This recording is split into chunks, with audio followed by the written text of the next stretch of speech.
نبوة الأغنية هل تعني أقدارنا؟ بيقولوا لكل امرئ من اسمه نصيب، بس في عالم الفن الفنان نصيبه من أغنياته.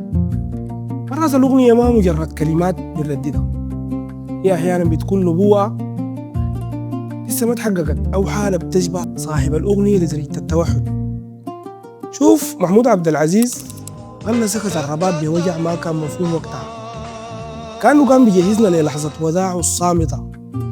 فعلا بعد رحيله عرفنا يعني شنو سكت الرباب قبال يقول كلماته، وصار الشوق هو اللغة الوحيدة اللي بتجمعنا به. بنلقى أحمد الصادق غنى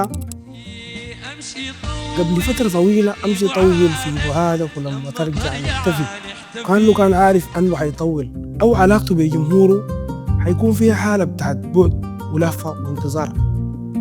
غيابه عن الساحة وهو بريد بمحبة برسل لهم أمشي طول في بعادك، فرجوعه حيكون هو حالة الاحتفاء الما بتشبه غيره.